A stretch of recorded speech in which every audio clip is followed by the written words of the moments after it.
On November 22, 1963, JFK was killed in Dealey Plaza. Then, on December 11th of that same year, Miss Alma Cole wrote a letter to President Johnson. She explained that her son knew Lee Harvey Oswald, saying, quote, "I do not recall what year, but it was before Lee Harvey Oswald enlisted in the Marines." Miss Cole claims that the woman who owned the cafe in her hometown, a Miss Frances Hellised, also had a son who knew Oswald better than her own son did, in fact. A good number of years had passed since Oswald's odd friendship with a few of the children in town, and in the meantime, Frances married Harry Meerbach. Miss Cole went on to apologize to the president for forgetting the year again, but made it clear that young Lee Oswald told both of their boys he had a calling to kill the president. Mrs. Cole and Mrs. Hellised told their children that Lee was just an unhinged child drifting through with a strange mother, and forbade them from spending any more time with the stranger who'd started reading communist books in the small town and preaching to other kids, often kids a couple of years younger than he was.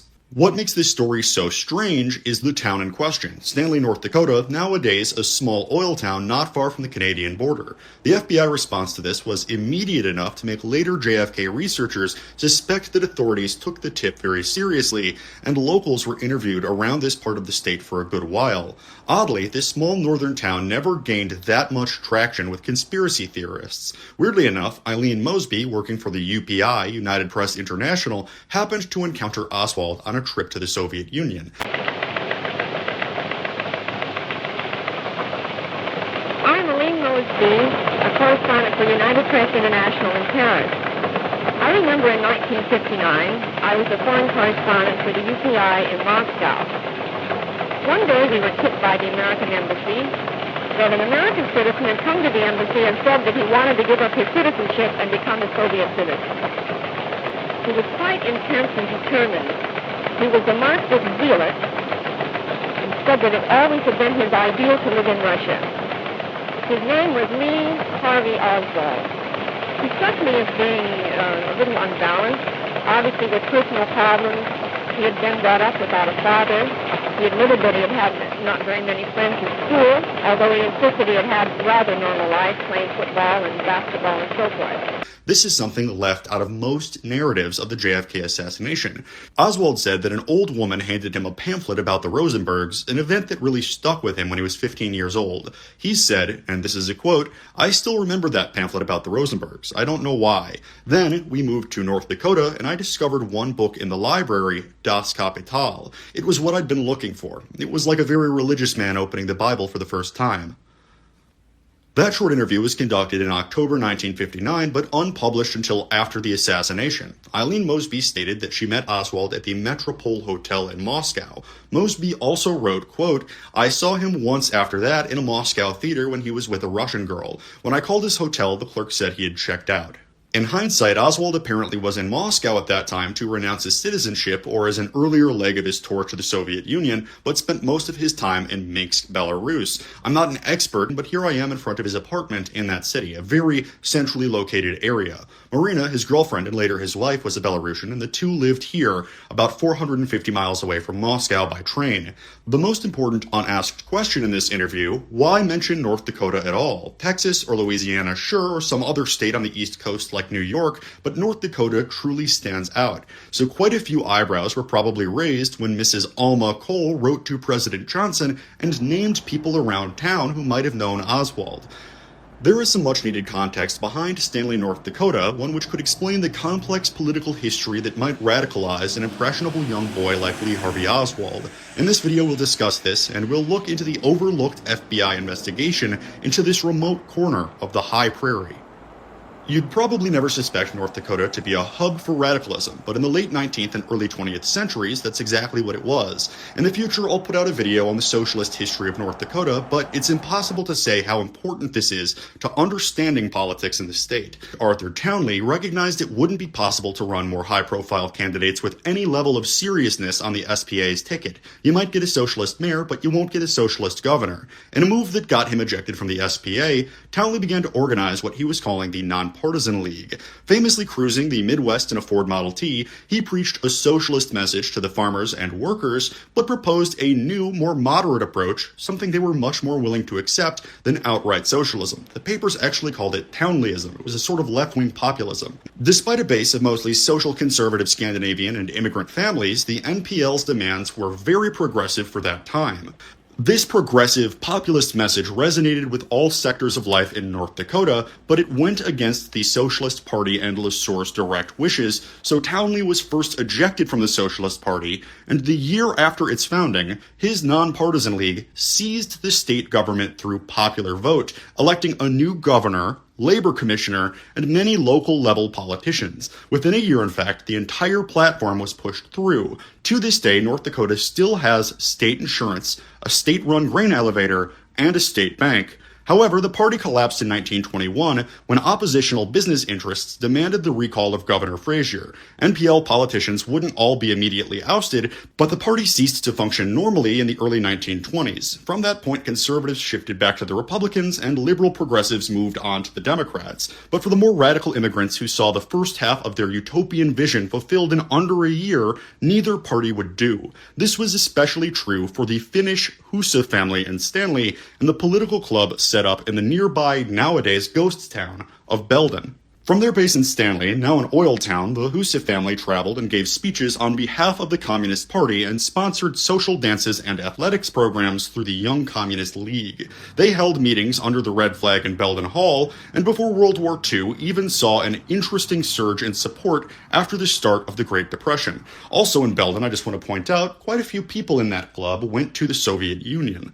The Communist Party sent an outside organizer from New Jersey, a woman named Mother Bloor, to support the farmers in North Dakota who were suffering the worst effects of the Dust Bowl and Depression. She's nowadays remembered as a radical feminist and one of the top-ranking functionaries of the CPUSA. On the prairies, she met and married another Scandinavian farmer, a man by the name of Andrew Omholt. With the help of the Communist Party and funds from Comintern, they formed the National Farmers League, busing hundreds of workers with red flags to protests across the Dakotas and in Montana. Communist Party USA, through Bloor's guidance and connections to families around Stanley and Belden, tried to whip up the same energy as the NPL 15 years prior in Minot, but were eventually unsuccessful. One gets the impression that many first and second generation immigrants felt that the revolution had slipped through their fingertips. The first CPUSA was dissolved on orders from Comintern for the Second World War. Members were ordered to contribute to the war effort in any way they could to defeat the fascists. Less than a decade after the war's end, a 14 or 15-year-old skinny boy named Lee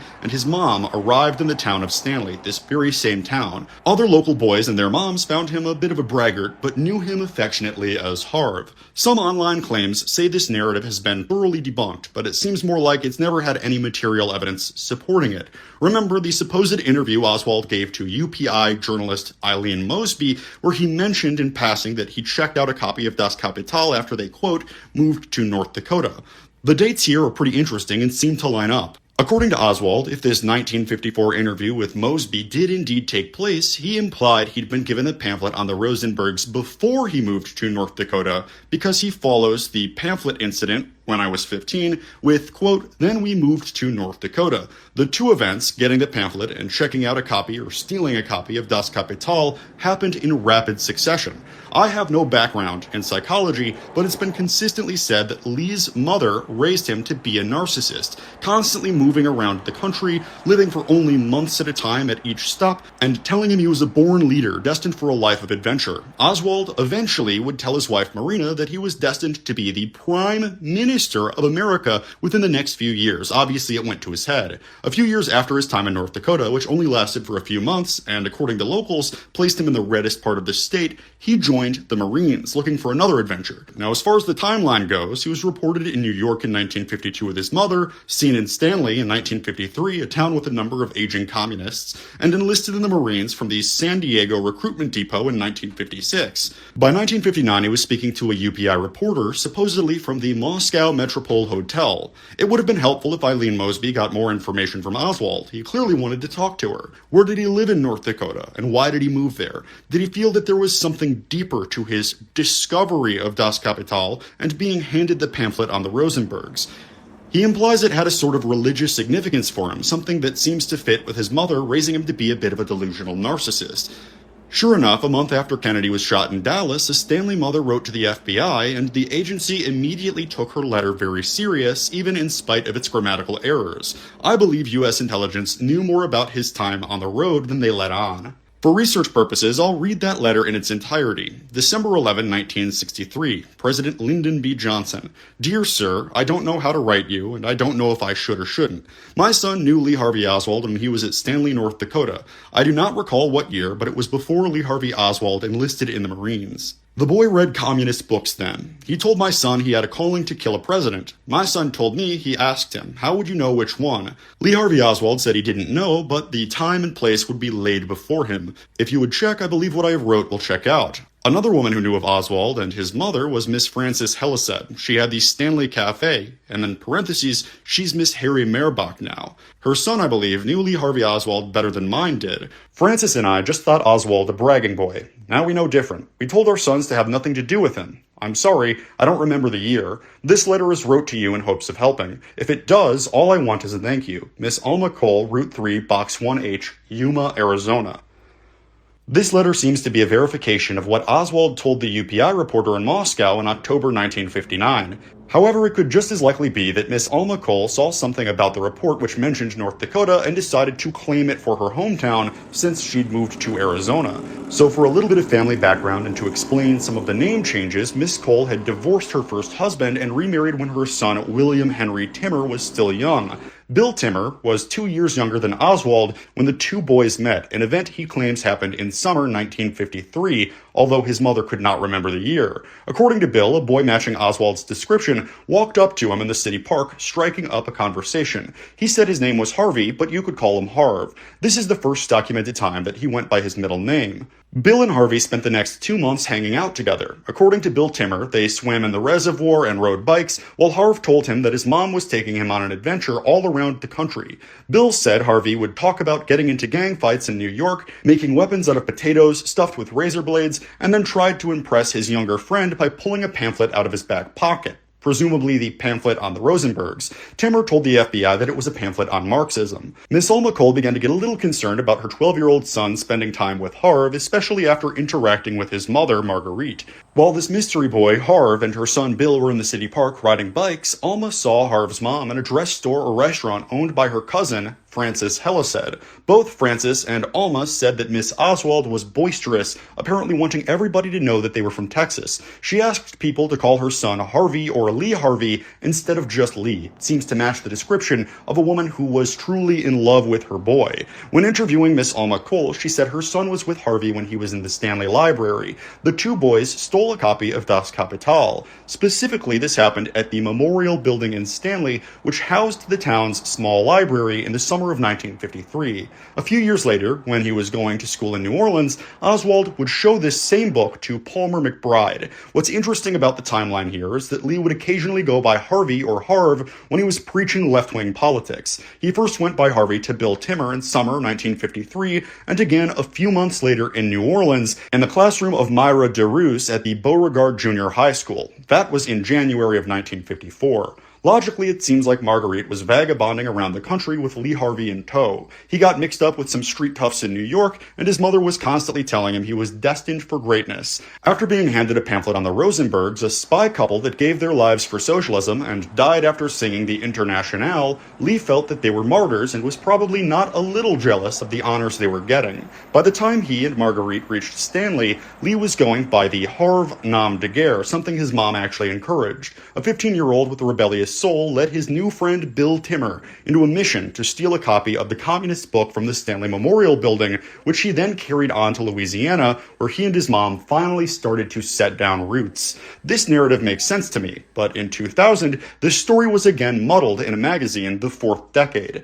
Gary Severson published 3 articles on the connection to Stanley, ultimately stating, quote, "Thus we could conclude that an Oswald lookalike was in Stanley in the summer of 56 or 55, who was very suspicious in behavior with no visible means of support, who said he was hired by the government to seek persons to go to Cuba." William Timmer died in November 2022 in Arizona. He was interviewed for 2 days in December 1963 by Special Agent Donald Head of the FBI. His story matched his mother, Alma Cole's. He clarified he'd probably hanged out with Harv 6 or so times, and that the older child seemed very odd. When Timmer invited him to his grandmother's trailer, Harv first seemed interested, but quickly left on his bike when he saw Bill's grandma. After JFK's assassination, Timmer remembers receiving a letter from his mother that contained 2 pictures. One was a photo of Lee, and the other was Lee after being assassinated, or shot, by Jack Ruby. According to Timmer, the name Lee Harvey Oswald meant nothing to him, but when he saw the man, he recognized him as his old friend Harv. Other interviews by the FBI were tough to secure. They didn't have much luck around town. They spoke to William's grandma, an octogenarian named Mary Wirtz. This was Bill's maternal grandmother, who said she couldn't remember any of his friends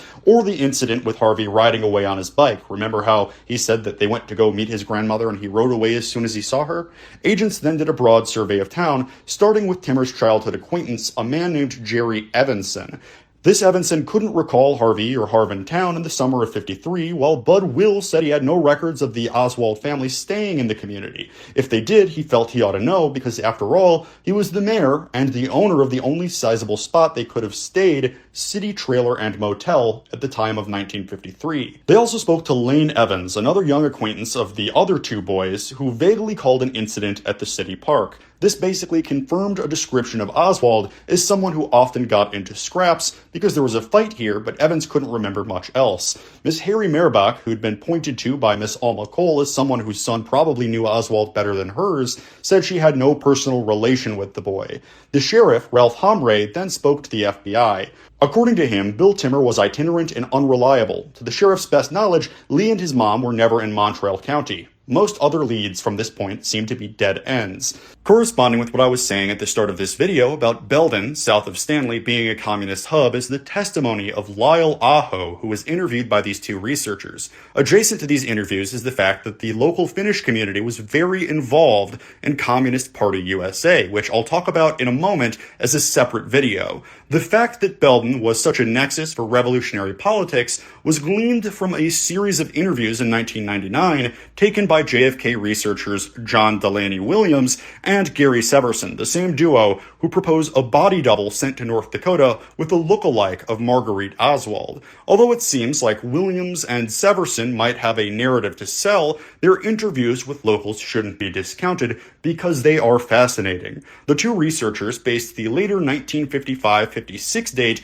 on this isolated testimony of Lyle Aho, who seems to be the only person in town giving these years as a date. Aho claimed that he spent some time that summer with his relative, Vern Bueller. At that same time, some guy named Lee was hanging out with Bueller, possibly staying at his home by Aho's reckoning. Even though Lyle was a young boy, he guessed that Lee was giving a fake story when he claimed he was moving through town to sell furnaces. Eventually, according to Aho, Lee dropped that fake story and came out saying he was working for the government. Most people interviewed about the summer of 1953 have no knowledge of Oswald, but it's possible that he came back to the community when he was 16 or 17, laid low, and tried to recruit sympathetic locals for a little mission of his before he went to the Marines. Based on the testimony of Lyle Aho, Oswald, this time going by Lee instead of Harvey or Harv, was driving a black 49 or 50 Mercury and telling some locals who seemed receptive that they could sign up for a 2-year-long training course before shipping off to fight in Cuba, where they would get a lot of money. Lyle said he propositioned Vernon himself and possibly a few others. Like Alma Cole, Aho named names in town. Supposedly, Lee was seen often riding around the community in his Mercury with a man named Vern Bueller, Doug Hellised, and possibly another 3 men, Pat Feehan, Lane Evans, and Lionel Evans. Oswald seemed to have enough money to support himself, buy burgers and shakes, but never had any job, at least one that the locals could see. Even though he said he was a salesman, he had no sales materials. After picking Lee out in a few photos, the authors of the paper say something about Aho that makes me raise my eyebrow at their assertion. They say, quote, Aho did not have any particular recollection of the assassination. He was probably in Stanley, but he doesn't recall with any clarity the news of the assassination. He did not connect Oswald with the Lee he knew. After the questioning was done, Aho asked of the pictures, who is this guy? He seemed genuinely unaware that he was looking at pictures of Lee Harvey Oswald. So you mean to tell me that you still remember a drifter who passed through 43 or 44 years ago, but you don't associate him with the famous Lee Harvey Oswald who killed the president? I remember where I was during 9/11, and I think I would know instantly if I saw Osama bin Laden standing in the street. Aho did say he found it odd because he and a few others in town remembered Lee as a skinny, fast talker and thought he might be getting a gang together to go rob banks. He seemed like a huckster. The two JFK researchers did manage to track down Vern Bueller, who by Aho's recollection had passed some years ago, and Bueller confirmed that he saw a guy named Lee at the same time mentioned in Stanley by Aho, and said that he was probing for their thoughts on going to Cuba, so the two correlated their stories. He also clarified that Oswald wasn't living with their family at that point. So what do I personally make of all this? I do think that Oswald's mother was leading him around the country because she thought that he was destined for great things. She was a stereotypical image of a sort of manic person who is trying to make her son go out on a journey of greatness that she was never able to find. In passing through North Dakota, he might have bumped shoulders with some aging communists and felt that after receiving a pamphlet on the Rosenbergs, he was destined for great things. However, the narrative of this story, of a young Lee Harvey Oswald passing through this communist ghost town and getting sort of a self-indoctrination lesson on Marxism, is lost when conspiracy theorists use it to push this narrative that there was some sort of a clone or body double sent by the CIA on a long game to kill the president.